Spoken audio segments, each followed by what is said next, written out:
Welcome back to kitchen diaries. ഇന്നത്തെ recipe വളരെ ടേസ്റ്റിയും വളരെ എളുപ്പത്തിലും നമുക്ക് ഉണ്ടാക്കിയെടുക്കാൻ കഴിയുന്ന രണ്ട് റെസിപ്പിയാണ്. ഇത് നമുക്ക് ബ്രേക്ക്ഫാസ്റ്റായും ലഞ്ചായും ഡിന്നറായും ഈവനിങ് സ്നാക്കായും എല്ലാം ഉപയോഗിക്കാൻ പറ്റുന്ന രണ്ട് റെസിപ്പിയാണ്. കുട്ടികൾക്ക് ലഞ്ച് ബോക്സിൽ കൊടുത്തയക്കാൻ കഴിയുന്ന വളരെ അധികം അവർ ഇഷ്ടപ്പെടുന്ന രണ്ട് റെസിപ്പി കൂടിയാണ്. നിങ്ങളെല്ലാവരും ഇതൊന്ന് ട്രൈ ചെയ്ത് നോക്കണം. ഇതിനായി ഒരു ബൗളിനകത്തേക്ക് സവാള ചെറുതായി കൊത്തിയരിഞ്ഞതും അതുപോലെ തന്നെ ഗ്രീൻ ക്യാപ്സിക്കവും യെല്ലോ ക്യാപ്സിക്കവും തക്കാളിയും ചേർത്ത് കൊടുക്കുന്നുണ്ട്. ഇവയെല്ലാം ഞാൻ ചെറുതായിട്ടാണ് കട്ട് ചെയ്തെടുത്തിരിക്കുന്നത്.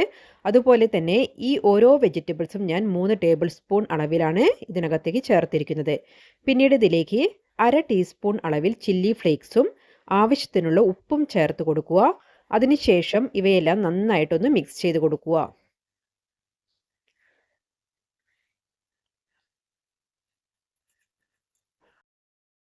പിന്നീട് ഒരു പീസ് ബ്രെഡ് എടുത്ത ശേഷം അതിന് മുകളിലായി കുറച്ച് ടൊമാറ്റോ സോസ് ചേർത്ത് കൊടുക്കുക. ഈ സോസ് ഒരു നൈഫ് ഉപയോഗിച്ച് സ്പ്രെഡ് ചെയ്തെടുക്കുക.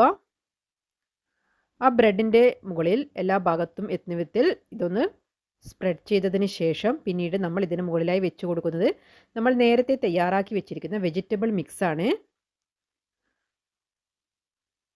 അപ്പോൾ വെജിറ്റബിൾ മിക്സ് ഞാനിവിടെ സ്പൂൺ ഉപയോഗിച്ച് ഇതിന് മുകളിലായി നിരത്തി വെച്ച് കൊടുക്കുന്നുണ്ട്. അപ്പോൾ വെജിറ്റബിൾ എല്ലാം കഴിക്കാൻ മടിക്കുന്ന കുട്ടികൾക്ക് ഈ രീതിയിൽ ഉണ്ടാക്കിയാൽ കൊടുത്താൽ അവർ വളരെയധികം ഇഷ്ടത്തോടെ കഴിച്ചു തീർക്കുന്നതാണ്. പിന്നീട് ഇതിന് മുകളിലായി കുറച്ച് മൊസറല്ല ചീസ് സ്പ്രെഡ് ചെയ്ത് കൊടുക്കുക. അതിനുശേഷം ഇതിന് മുകളിലായി ഒലിവിൻ്റെ പീസാണ് നിരത്തി വെച്ച് കൊടുക്കുന്നത്. പിന്നീട് ഒരു നുള്ള് ചില്ലി ഫ്ലേക്സും അതുപോലെ തന്നെ ഒരു നുള്ള് ഒറിഗാനോയും ഇതിന് മുകളിലായി നുള്ളിയിട്ട് കൊടുക്കുന്നുണ്ട്. ഇപ്പോൾ ഞാനിവിടെ 4 പീസ് ബ്രെഡിൻ്റെ അളവാണ് പറഞ്ഞിരിക്കുന്നത്. 4 പീസിന് ആവശ്യമായ വെജിറ്റബിൾസിൻ്റെ അളവാണ് ഇവിടെ പറഞ്ഞിരിക്കുന്നത്. അപ്പോൾ നമ്മൾ അടുത്ത പീസ് ബ്രെഡും ഇതുപോലെ തന്നെ എടുത്ത് അതിന് മുകളിലായി ടൊമാറ്റോ സോസ് സ്പ്രെഡ് ചെയ്തതിന് ശേഷം കുറച്ച് വെജിറ്റബിൾസ് നിരത്തി വെച്ച് കൊടുക്കുന്നുണ്ട്. അതിന് മുകളിലായി മൊസറല്ല ചീസും പിന്നീട് ഒലീവ്സും പിന്നെ ഒരു നുള്ള് ചില്ലി ഫ്ലേക്സും അതുപോലെ തന്നെ ഒറിഗാനോയും ചേർത്ത് കൊടുക്കുന്നുണ്ട്. അപ്പോൾ നിങ്ങളുടെ കയ്യിൽ ചിക്കൻ പീസെല്ലാം ഉണ്ടെങ്കിൽ അതും കൂടി നമുക്ക് ഇതിന് മുകളിലായിട്ട് നിരത്തി വെച്ച് കൊടുക്കാവുന്നതാണ്. പിന്നീട് ഇത് നമുക്ക് കുക്ക് ചെയ്തെടുക്കണം. അതിനായി ഒരു പാൻ അടുപ്പിൽ വെച്ച് അതിന് മുകളിലായി 1 ടേബിൾ സ്പൂൺ ബട്ടർ ചേർത്ത് കൊടുക്കുന്നുണ്ട്. ബട്ടർ മെൽറ്റായി വന്നതിന് ശേഷം നമ്മൾ എടുത്തു വെച്ചിരിക്കുന്ന ബ്രെഡിൻ്റെ പീസ് ഇതിന് മുകളിലായി നിരത്തി വെച്ച് കൊടുക്കാം. ആ സമയത്ത് തീ ലോ ഫ്ലെയിമിൽ വെച്ച് വേണം നമ്മൾ ബ്രെഡിൻ്റെ പീസ് വെച്ച് കൊടുക്കാൻ, അല്ലെങ്കിൽ ബ്രെഡിൻ്റെ അടിഭാഗം പെട്ടെന്ന് കരിഞ്ഞു പോകാൻ ഇടവരും. അപ്പോൾ ലോ ഫ്ലെയിമിൽ വെച്ച് 5 മിനിറ്റ് സമയം കുക്ക് ചെയ്യുമ്പോഴേക്കും ആ ചീസെല്ലാം മെൽറ്റായി വന്നിട്ടുണ്ടാവും. അപ്പോൾ ഇതൊന്ന് കവർ ചെയ്ത് 5 മിനിറ്റ് സമയം ആണ് ഞാനിവിടെ കുക്ക് ചെയ്തെടുക്കുന്നത്. അപ്പോൾ നിങ്ങൾ മറന്നു പോകാതിരിക്കാൻ ഒരു പ്രത്യേക കാര്യം, തീ ലോ ഫ്ലെയിമിൽ വെച്ച് വേണം നമ്മളിത് കുക്ക് ചെയ്തെടുക്കാൻ. ഇപ്പോൾ നമ്മുടെ ചീസെല്ലാം മെൽറ്റായി വന്നിട്ടുള്ളതായി നിങ്ങൾക്ക് കാണാവുന്നതാണ്. അപ്പോൾ നമ്മുടെ ബ്രെഡ് പിസ്സ ഇവിടെ തയ്യാറായിട്ടുണ്ട്. ഇപ്പോൾ പിസ്സയെല്ലാം ഞാനിവിടെ ഒരു പ്ലേറ്റിനകത്തേക്ക് മാറ്റുന്നുണ്ട്. അപ്പോൾ ഈവനിങ്ങിലെല്ലാം കുട്ടികൾക്ക് ഈ രീതിയിൽ തയ്യാറാക്കി കൊടുക്കാൻ നിങ്ങൾ പ്രത്യേകം ശ്രദ്ധിക്കുക. അതിനുശേഷം ഞാനിവിടെ രണ്ടാമതായി തയ്യാറാക്കുന്നത് ബ്രെഡ് മസാലയാണ്. ഇത് വളരെ ടേസ്റ്റി ആയിട്ടുള്ള വളരെ സോഫ്റ്റ് ആയിട്ടുള്ള ഒരു റെസിപ്പിയാണ്. ഇതിനായി 4 പീസ് ബ്രെഡാണ് ഞാൻ എടുക്കുന്നത്. ഒരു തവ ചൂടാക്കിയതിന് ശേഷം മീഡിയം ഫ്ലെയിമിൽ വെച്ച് ഈ ബ്രെഡ് അതിന് മുകളിലായി നിരത്തി വെക്കുക. ഒന്നുകിൽ നിങ്ങൾക്ക് 1 ടീസ്പൂൺ ഗീയോ അല്ലെങ്കിൽ ബട്ടറോ സ്പ്രെഡ് ചെയ്തതിന് ശേഷം ഈ ബ്രെഡ് ഇതുപോലെ നിരത്തി വെച്ച് ടോസ്റ്റ് ചെയ്തെടുക്കാവുന്നതാണ്. ഞാനിവിടെ ഗീയോ ബട്ടറോ ഒന്നും ചേർക്കാതെ പാനിലേക്ക് നിരത്തി വെച്ച് നന്നായി 2 ഭാഗവും മൊരിയിച്ചെടുക്കുകയാണ് ചെയ്യുന്നത്. ചെറുതായി കളർ മാറുന്ന സമയത്ത് നമുക്ക് ഇത് അടുപ്പിൽ നിന്ന് കോരി മാറ്റി ഒരു പ്ലേറ്റിലേക്ക് വെക്കാവുന്നതാണ്. പിന്നീട് നമ്മൾ എടുത്തു വെച്ചിരിക്കുന്ന ബ്രെഡിൻ്റെ പീസ് ഒരു സിസർ ഉപയോഗിച്ച് ഈ രീതിയിൽ കട്ട് ചെയ്തെടുക്കുന്നുണ്ട്. നിങ്ങൾക്ക് ഇഷ്ടമുള്ള ഷേപ്പിൽ ഇത് കട്ട് ചെയ്തെടുക്കാവുന്നതാണ്. അപ്പോൾ നല്ല ക്രിസ്പി ആക്കിയിട്ടാണ് നമ്മൾ ബ്രെഡ് ഇവിടെ എടുത്തിരിക്കുന്നത്. പിന്നീട് ഒരു പാൻ അടുപ്പിൽ വെച്ച് അതിനകത്തേക്ക് 1 ടേബിൾ സ്പൂൺ അളവിൽ ബട്ടർ ചേർത്തിട്ടുണ്ട്.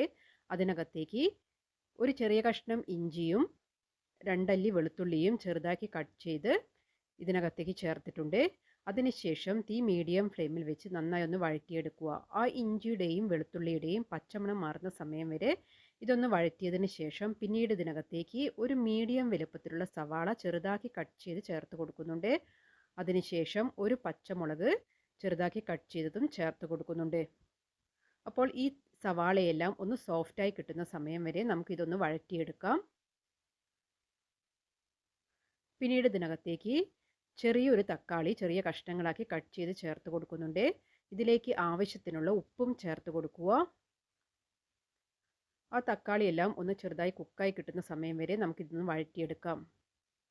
അപ്പോൾ വെജിറ്റബിൾസ് എല്ലാം കഴിക്കാൻ മടിക്കുന്ന കുട്ടികൾക്ക് ഈ രീതിയിൽ ഉണ്ടാക്കുന്ന സമയത്ത് അവർ വളരെയധികം ഇഷ്ടത്തോടെ കഴിക്കും. അതുകൊണ്ട് തന്നെ നിങ്ങൾ ലഞ്ച് ബോക്സിലേക്കും അതുപോലെ തന്നെ ഈവനിങ് സ്നാക്സ് ആയിട്ടെല്ലാം ഇത് തയ്യാറാക്കി കൊടുക്കാവുന്നതാണ്.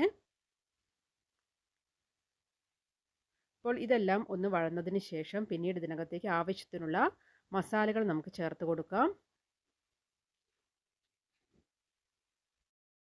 ഇതിലേക്ക് 1/2 ടീസ്പൂൺ അളവിൽ കാശ്മീരി മുളക് പൊടിയും പിന്നീട് 1/2 ടീസ്പൂൺ അളവിൽ മീറ്റ് മസാലയും 1/4 ടീസ്പൂൺ അളവിൽ മഞ്ഞൾപ്പൊടിയും ചേർത്തിട്ടുണ്ട്. ഇവ ചേർത്ത ശേഷം ഇത് ഒന്നുകൂടെ വഴറ്റിയെടുക്കുക. പിന്നീട് ഇതിനകത്തേക്ക് ക്യാപ്സിക്കമാണ് ചേർത്ത് കൊടുക്കുന്നത്.